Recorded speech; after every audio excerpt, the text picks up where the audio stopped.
Mexican food has become immensely popular, and it's a great way to entertain a crowd because you can involve them in the kitchen, and if you know how to make your own tortillas, it's a piece of cake.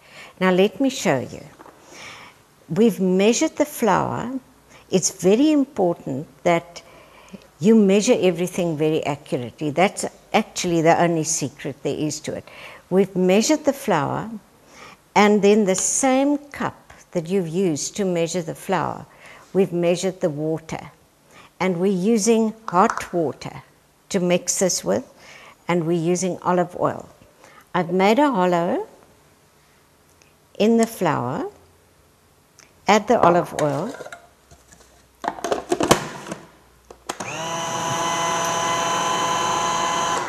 just give it a brief whiz just to mix the olive oil through. Then switch on the machine and add the hot water gradually.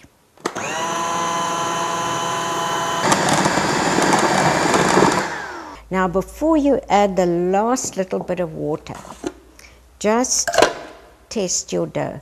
This is still a little bit firm, so it means I can add all the water.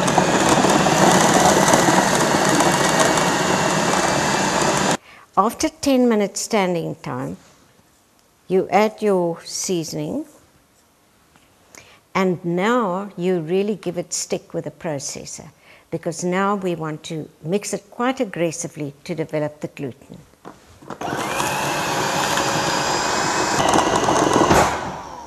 Now obviously if you don't have a processor, you can do it by hand. This dough feels just right, nice and warm. And it's extremely pliable. Now what we do now is we've got a mixing bowl here. Can you see the elasticity of the dough? How much we've developed that gluten. So, yeah, must be like chewing gum. Just to get a nice shape out of this dough, we can just by hand knead it a little bit. It feels wonderful. I can't, it's nice and warm and soft and pliable. And this is exactly how it should be. Now it goes into the bowl, which has been oiled, and we're going to cover this with cling film. And the best trick is to do it the day before, and not to put it in the fridge. Simply just do it the day before, leave it at room temperature. And it's very interesting to see what happens. This is the dough that we made yesterday. Now you will see little tiny bubbles on the surface of the dough. It's the natural yeasts in the dough that actually slightly, can you see, there's almost like a bread dough now.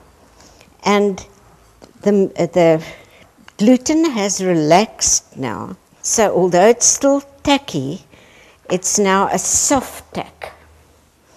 Then don't be shy with the flour. Put some flour on your work surface. Now the classical method is to take little balls of dough, to roll them, put them between plastic and roll them out with a rolling pin. But it was a mission. Then Janet had the brainwave, and she said to me, Ina, why don't we roll out the dough and cut out the circles? And that worked like a charm.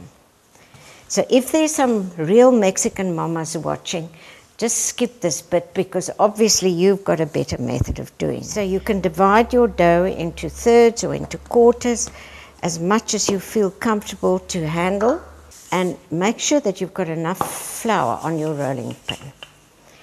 And with light back and forth movements, roll this dough out as thinly as you can, and keep, can you see the little air bubbles there?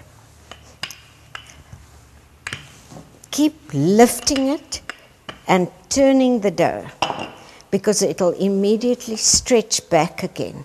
Now, you just take the lid of a saucepan, Now, if you make your tortillas nice and thin, you will definitely get, I mean, worst case scenario, about 16, best case scenario, nearly 30 tortillas out of one mixture. And this is a non-stick pan. Please invest in a good pan. Makes such a difference. If you have a good solid base and it's a decent non-stick that is non-stick, you warm the pan, no oil in the pan, and you put your tortilla in the pan. Don't worry about the shape.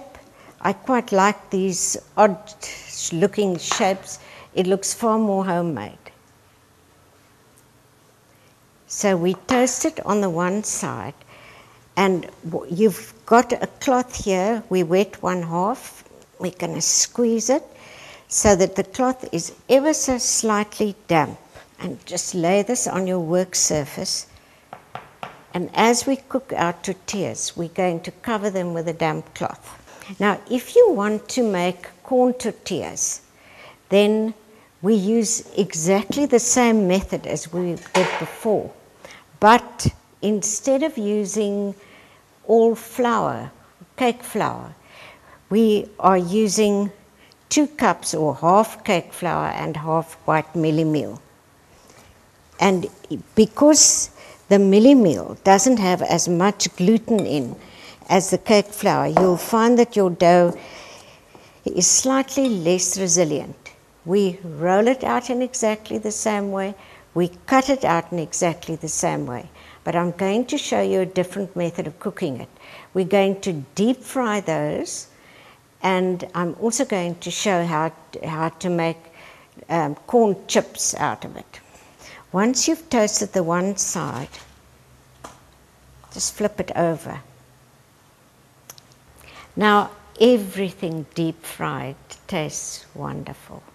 So let's do a deep fried tortilla. Oil is ready. Put it in there. This is now the corn tortilla that we deep fry. And you can serve them flat like that, or you can do a Mexican pouch and shape them. Now, obviously, if you're doing them flat, you just take them out and put them on the paper towel. If you want to shape them, you can use anything, even a roll of aluminum foil. Put it on anything to keep it and just hold it for a minute and let it cool down in that shape. If you want to do tortilla chips, just cut your tortillas into triangles. And then we deep fry this. And I'm going to show you how to make the most divine guacamole, because there is nothing better than a bowl of homemade guacamole with homemade tortilla chips. Now, nothing could be simpler than making guacamole. And winter time is obviously when avos are at their best and in season.